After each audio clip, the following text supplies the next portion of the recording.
अब तक हम पढ़ चुके हैं कि पुराने पंथी जो लोग हैं वे स्त्री शिक्षा के विरोधी हैं। उन्हीं का खंडन करते हुए द्विवेदी जी कहते हैं, महावीर प्रसाद द्विवेदी जी कहते हैं कि स्त्रियों को पढ़ाना बहुत ही आवश्यक है। तो पुराने नाटकों में भी लिखा गया है कि स्त्रियों के साथ जो बोलचाल होती थी वहाँ पर प्राकृत भाषा में उल्लेख किया गया, प्राकृत भाषा में वे बोलते थे। तो महावीर जी कहते हैं प्राकृत भाषा में बोलना कोई गंवारों की भाषा नहीं माननी चाहिए, अपड़ों की भाषा नहीं माननी चाहिए, क्योंकि उस जमाने में भी क्या है, प्राकृत भाषा जो है उसको मान्यता मिली थी। क्योंकि इसको हम अपड़ों की भाषा नहीं कह सकते, क्योंकि संस्कृत जो है वह सिर्फ पंडितों की ही भाषा हुआ करते थे। यहाँ तक जो बौद्ध धर्मों की जो त्रिपिटक धर्म ग्रंथ है वह भी प्राकृत भाषा में ही लिखी गई है। यहाँ तक शाक्य मुनि जो हैं उनके जो चेले थे, वे भी मुनि के जो चेले थे वे प्राकृत भाषा में ही उनका जो धर्म उपदेश है वह देते थे लोगों तक, क्योंकि आम जनता की भाषा क्या थी, प्राकृत भाषा थी। तो लोगों तक संदेश पहुंचाने के लिए वे क्या करते थे, प्राकृत भाषा का ही इस्तेमाल करते थे, क्योंकि वह आम जनता की ही भाषा हुआ करते थे। तो अगर आजकल के ज़माने में वे अगर कहते हैं कि मान्यता नहीं मिलनी चाहिए प्राकृत भाषा को, तो फिर आजकल के जो बड़े बड़े लेखक हैं जितने, तो उनको भी मान्यता नहीं मिलनी चाहिए, क्योंकि फिर तो कोई भी अखबार जो लिखी जाती है वह भी तो क्या है, प्राकृत भाषा। आजकल की जो प्राकृत भाषा मतलब जो नॉर्मल भाषा है, बोलचाल की भाषा है, उसी में लिखी जाती है। तो फिर तो उसको भी कोई मान्यता, आजकल के जितने भी लेखक हैं सब फॉल्स निकलेंगे, फिर तो किसी को भी मान्यता नहीं मिलेगी। कितने लोग हैं जो संस्कृत में लिखते हैं, और संस्कृत में अगर लिखा भी जाता है तो क्या है, किसी को कुछ समझ में ही नहीं आएगा, मतलब पंडित लोग ही समझ पाएंगे वह भाषा। इसीलिए कहा गया है कि हमें प्राकृत भाषा को भी क्या है, मान्यता देनी चाहिए। सिर्फ यही नहीं, वे मतलब पुराने ज़माने में कहा जाता है कि पुराने ज़माने में स्त्रियों के लिए विश्वविद्यालय नहीं हुआ करती थी। तो उसका भी वे तर्क देकर कहते हैं हो सकता है कि कहीं पर उसका मतलब नाम जो है कहीं भी उल्लेख किया गया हो और किसी कारणवश वह नष्ट भी हो सकता है। क्योंकि देखो उस ज़माने में बड़े बड़े जहाज बनते थे, विमान बने, पर उसका जो शास्त्र है उसका हमें कहीं भी नहीं पता चलता, उसका कोई भी शास्त्र हमें नहीं मिलता।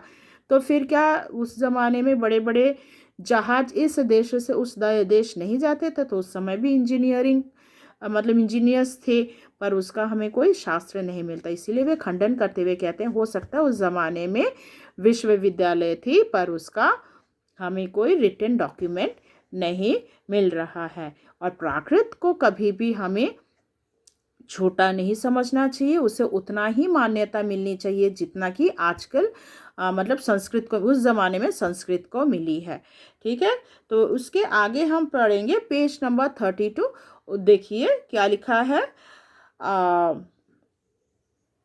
शीला और विज्जा। तो शीला और विज्जा जो है आदि कौन थी, ये दोनों जो है इतने बड़े, मतलब क्या बोले, इतना अच्छा लिखती थी कि वे पुरुषों के साथ टक्कर दे देती थी। तो शीला और विज्जा आदि कौन है, वे स्त्री थी या नहीं, तो वे भी तो स्त्री थी। तो बड़े बड़े पुरुष कवियों से आदूत हुई है या नहीं, तो यहाँ तक जो बड़े बड़े पुरुष कवि हुआ करते थे उनसे वो टक्कर ले लेती थी। कौन, शीला और विज्जा। शंकराचार्य पद्धति में उनकी कविता के नमूने हैं या नहीं, शांगधर पद्धति में। ठीक है, बौद्ध ग्रंथ त्रिपिटक के अंतर्गत थेरी गाथा में जिन सैकड़ों स्त्रियों की पद्य रचना उद्धृत है, क्या वे अपढ़ थी। तो ये जो थेरी गाथा है उसको आप लोग अंडरलाइन कर लीजिए, क्योंकि त्रिपिटक बौद्ध ग्रंथ जो है त्रिपिटक, वहाँ पर सैकड़ों स्त्रियों द्वारा क्या वहाँ पे पद्य रचना है जो कि प्राकृत भाषा में है। तो क्या वे अपढ़ थी, ऐसा नहीं है। स्त्रियों की रचना जो है पद्य रचना उसमें उद्धृत है, किसमें उद्धृत है, थेरी गाथा में। तो जिस भारत के कुमारिकाओं को चित्र बनाने, नाचने, गाने बजाने, फूल चुनने, हार गूंथने, पैर मलने तक की कला सीखने की आज्ञा थी। उनकी लिखने पढ़ने की आज्ञा ना थी। तो उस ज़माने में, पुराने ज़माने में स्त्रियों को क्या है, देखो, चित्र बनाने की आज्ञा थी, फूल गूंथने की आज्ञा थी, नाचने की आज्ञा थी, मालिश करने की आज्ञा थी, मगर क्या है, उन्हें पढ़ने की आज्ञा ना थी। कौन विज्ञ ऐसी बात मुख से निकालेगा? अगर ऐसा कोई कहता है, भला हम कैसे मान ले? हो सकता जो कहती है, पंडित लोग क्या है, जानबूझकर इस बात को फैलाते थे कहकर, जिससे लड़कियों को क्या है, मान्यता ना मिले। और कोई निकाले भी तो मानेगा कौन?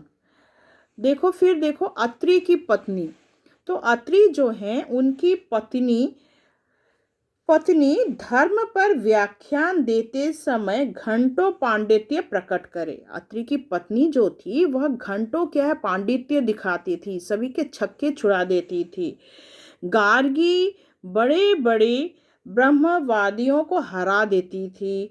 मंडन मिश्र की सहधर्मचारिणी, मतलब मंडन मिश्र और एक बहुत बड़े पंडित थे, उनकी जो सहधर्मचारिणी मतलब उनकी पत्नी शंकराचार्य के छक्के छुड़ा दे, मतलब उनसे इतना तर्क कर देती थी कि शंकराचार्य भी हार मान जाए। गजब, इससे अधिक भयंकर बात और क्या हो सकेगी? यह सब पापी पढ़ने का अपराध है। न वे पढ़ती, न वे पूजनीय पुरुषों का मुकाबला करती। अब देखो, उन लोग पढ़ लिख गई थी, इसीलिए क्या है, पुरुषों का मुकाबला कर लेती थी, इतने बड़े बड़े पंडितों का मुकाबला करती थी। और पंडित लोगों को हराना यानी तब क्या हो जाता था, उनका नाम जो है वह नीचे डूब जाता था। तो इसीलिए स्त्रियों को ना अपढ़ रखना ही उन लोग बेहतर समझते थे। तो गार्गी बोलो, अत्रि की पत्नी जो है, वो क्या करती थी, तर्क देकर बड़े बड़े महापुरुषों को हरा देती थी। यहाँ तक मंडन मिश्र की सहधर्मचारिणी ने तो शंकराचार्य के छक्के छुड़ा दिए थे। ये सब पापी पढ़ने का अपराध है। ना वे पढ़ती, ना वे पूजनीय पुरुषों का मुकाबला करती। यह सारा दुराचार स्त्रियों को पढ़ाने का ही तो कुफल है।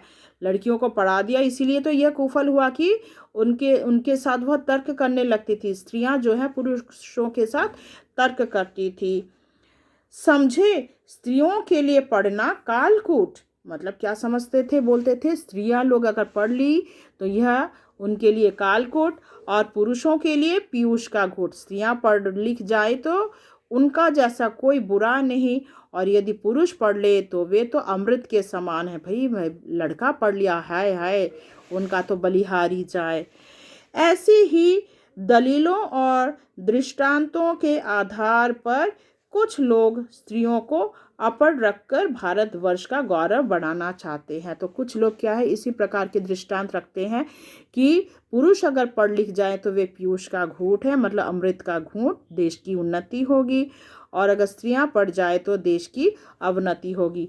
तो ऐसे लोग जो हैं, जो ऐसी बातें बोलकर भारतवर्ष का नाम रोशन करना चाहते हैं, तो ऐसा बिल्कुल संभव ही नहीं है।